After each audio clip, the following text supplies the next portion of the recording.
Hello, everybody. Welcome to the Homestand Show. And here we go again, Justin Pooni.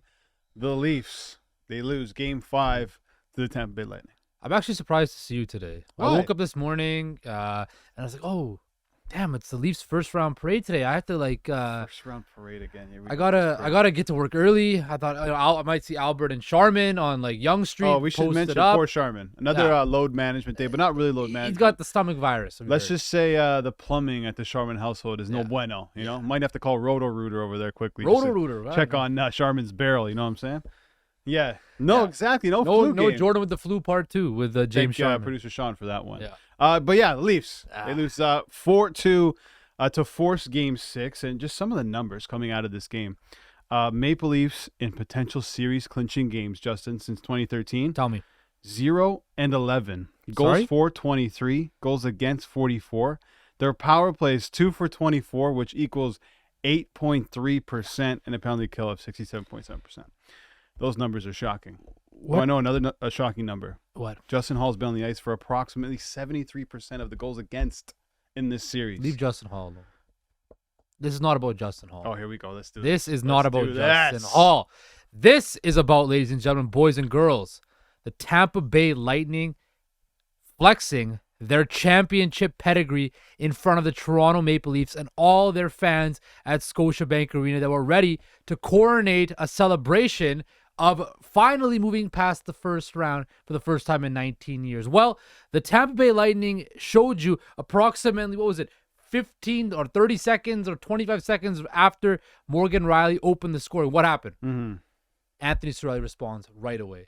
Right there was a championship response from the Tampa Bay Lightning. And what did they do? They did what they did again in Game 7. They forced the Leafs and their offense dry, right?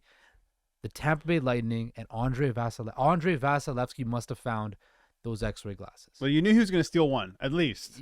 But again, there's one there. Did he really steal? He didn't really steal it, but he made some big saves. That blocker saved near the end of the game. He played very well. His best game of the series so far. And back to the Justin Hall thing. Listen, we'll talk about it more in the next block. I'm not blaming Justin Hall for that Leafs loss. I'm not blaming Justin Hall for any of the Leafs losses in this series at all. Second goal from... But he was on the ice for all three, as was Giordano. Yeah, I get it. Right? But that second Tampa goal... That's more an Elias Samsonov than anything else. Yes, that was you can't let that goal. That's not getting a lot of talk From that angle, that type of shot, you cannot let that happen, especially in a game where now, Albert, that's a brutal there's goal. So much more. Just another. I'm not talking about a 45-pound. I'm talking about 225. Multiple plates now on their back of pressure now. You got to go back to Tampa. Tampa is going to be at their home ice. They're playing with house money right now. They're down with 3-1. Nobody expected them to come back. This series was supposed to be over. And it very well might be so that this series is over and done with. But if this series does not close out on Saturday night in Tampa Bay, Monday night in Toronto, the amount of pressure on that team with those blue jerseys with the Maple Leaf on it will be astronomical. Everybody in that building will know this could be my last game. This could be Sheldon Keefe's last game. Kyle Dubas, Brendan Shanahan. That's already known, though. That's already known.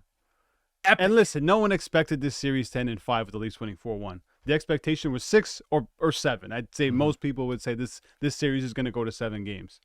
But with that said, when I outlined those numbers for you, when it comes to series clinching games, I have another one. I don't know where it is right now, but basically the Fab Five in Matthews, Marner, Nylander, Tavares, Morgan Rielly in series clinching games. The stats aren't great. They're horrible. Well, first of all, the Fab Five, the real Fab Five, went to back-to-back. Anyway, I saw a board on the broadcast that said Fab Five. Well, it doesn't matter. Horrible. I'm not talking about Chris Webber and then those boys from Michigan. But it's just not good, right? That's where the pressure is on. It's always going to be like, well, the Leafs can't close it out. Leafs can't close it out. Leafs can't close it out until they close it out. Yeah, and look, credit to John Cooper was hilarious. Tampa played a great game John yesterday. Cooper at his press conference said, wouldn't it be great to us doing this again on Monday? Yeah, we'll roll that clip later. And just the way he said it kind of... slick. He's so slick with it, and I love it. He's the guy you'd love. I love it. He's the guy you'd love to have on your side, but you don't want to play against him. He's like those evil scientists, those evil villains that you love, but you love to hate. He's the bad guy, and he loves it. Yeah, he's got that silver tongue, too. He knows exactly what to say. Exactly. Let's talk about the Winnipeg Jets. So they were bumped. The first team eliminated from the NHL playoffs by the Vegas Golden Knights. Vegas beat them 4-1. Kind of feel bad for them. Missing tons of players. I mean, they didn't look great. They were completely outplayed in that game last night, and their head coach, Rick Bowness, had a bit of an outburst post game. Listen to this. Overall thoughts, I'm so disappointed and disgusted right now. That's my thoughts. Where does the disgust come from? Pardon me? Where does the disgust come from? No pushback. But it's the same crap we saw in February. It was. That's why so as soon as we were challenging for first place and teams were coming after us, we had no pushback. This series, we had no pushback. Their better players were so much better than ours, it's not even close. Feels like you've been holding these feelings on for a bit. Is it just Yep. out of tonight's game, or finally wanted to release that? It started back in January and February. What is it about this team's leadership core that, or the top end players? We've talked all. We got to push back. There's got to be a pushback. There's got to be pride. You got to be able to push back when things aren't going your way. We had no pushback. Their better players were so much better than ours tonight. They deserved to win. They were the better team in the regular season. They were the better team in this series. Anything else? Good. Thanks. Listen, it's hard to disagree with what he said. He's absolutely right. The Jets, they gave up in that game. With that said, no Morrissey, no Scheifele, Ehlers. I mean, you guy can barely skate. Pierre-Luc Dubois, gone. Blake Wheeler's probably going to be gone.